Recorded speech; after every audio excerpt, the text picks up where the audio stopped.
Welcome back to SB Nation. I am Dan Rubenstein, of course, joined by Andrew Sharp and Bomani Jones, both of SB Nation. It is an exciting time in the tournament where we sort of see everything take place first weekend. Let's start with the first game that really came down to the wire and had more excitement, I think, than anything else. VCU survives against Wichita State and now takes on Indiana, a team that does not win at home all that much. What is your initial reaction? How do you see that happening? VCU's doing it again, man. Yeah? It's fun. I like Shaka Smart a lot, and I mean, this isn't the same team that they had last year. They lost their two best players, but I think I'm pumped because at this point they're the Cinderella. They're like the new Gonzaga a little bit, so it should be fun. I don't know. All in on Shaka? Well, let's put it like this. Welcome to 2012, where Indiana's coming off 3 20-loss seasons to go to the NCAA tournament, and Virginia Commonwealth is coming off of a Final Four. You know, that's where we are. But it's an interesting contrast, though, because VCU is not a great offensively. They play really good defense. Right. Indiana's really strong and efficient on offense.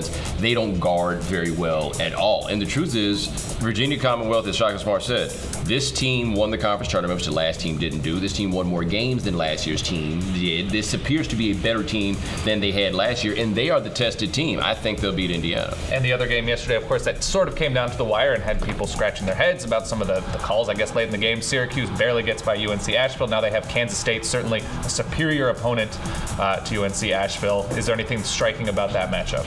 I mean, we were so close with the 116. We were, 16-1. It would have been history. Yeah. Yeah, I mean... And a great Jim Boeheim face afterwards, I'm sure. I think the close game actually helps Syracuse at this point, because I think they were in danger of a second-round upset, and I think yesterday will be sort of a wake-up call. At that point, they should be in good shape.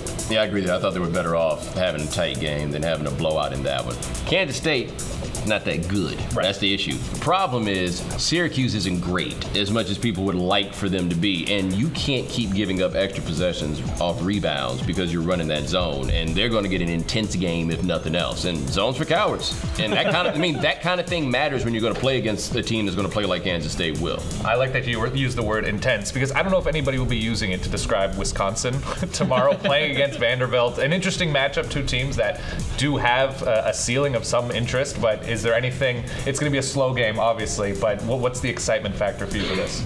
I mean, the thing with Vandy is they're good. Yeah.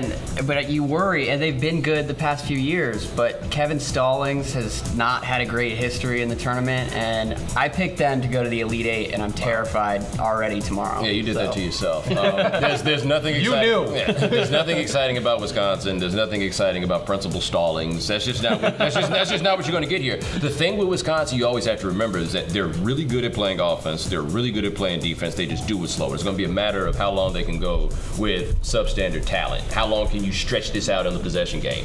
I think they can wind up getting to another round, but also I admit there's a bit of PTSD about picking Vanderbilt in a bracket ever again. Yeah, that's all fair points to make. That, of course, is Bomani Jones and Andrew Sharp of SB Nation. Do check back for updates all throughout the tournament. Do subscribe. I keep saying do before things, but whatever. I'm Dan Rubenstein. Subscribe. Subscribe. We'll see you soon.